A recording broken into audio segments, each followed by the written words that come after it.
Here's the thread I observe when I follow meals throughout Scripture, making a point to sit with each table long enough to hear what it's saying.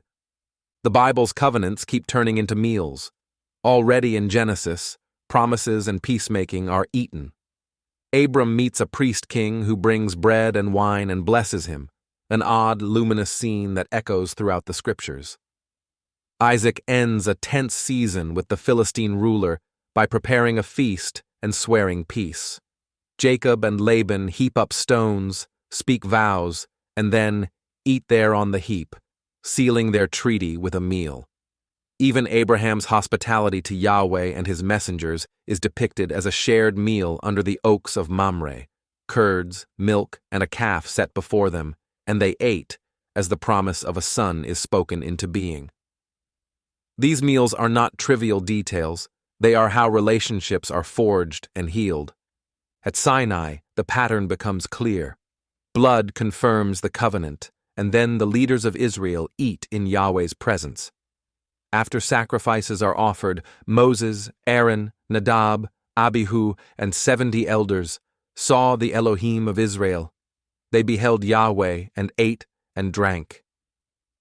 Table fellowship with the king seals the covenant ceremony.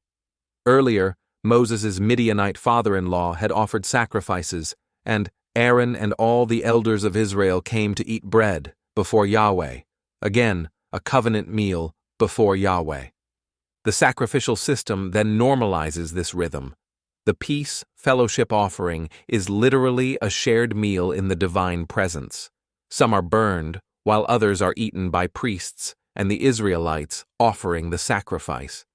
Deuteronomy even commands families to eat before Yahweh and rejoice in the designated place. Small wonder the prophets can call the altar the table of Yahweh, and Torah can refer to the offerings as his food.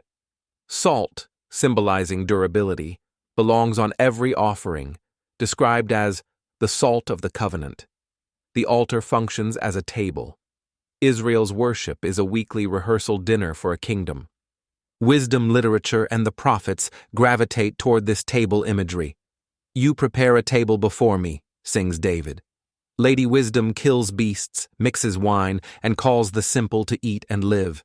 Isaiah promises that on Zion Yahweh will set a feast of rich food, swallow up death, and wipe away tears, salvation as a banquet. The great invitations, "Come, buy wine and milk without money. I will make with you an everlasting covenant," are phrased like dinner calls to covenant life. Yet there is a dark counter-feast as well. Ezekiel taunts the powers with a grisly, sacrificial feast for birds and beasts after judgment. Revelation will pick up on that image. When Yeshua comes, he embodies the kingdom by sharing meals.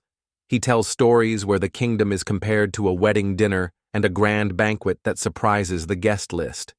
He promises that people will come from east and west to recline with Abraham, Isaac, and Jacob, Gentiles flowing to the covenant table.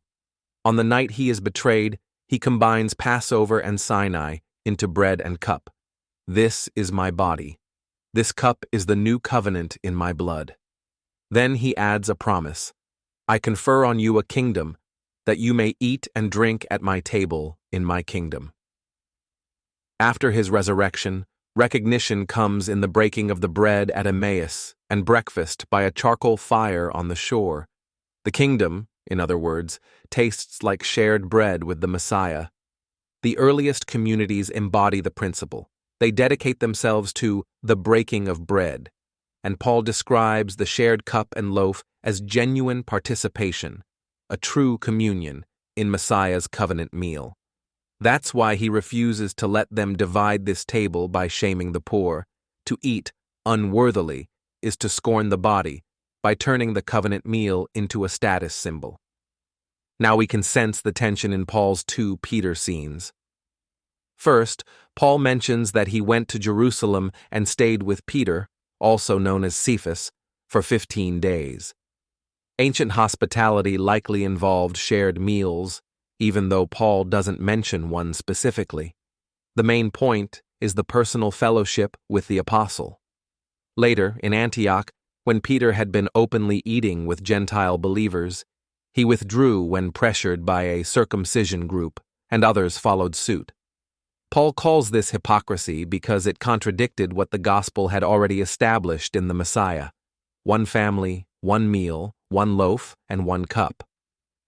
The Jerusalem letter that frames this debate instructs Gentile believers to abstain from blood, things strangled, and idols. Noahic, Levitical rules meant to help Jewish and Gentile believers share meals without requiring the nations to convert to the Torah.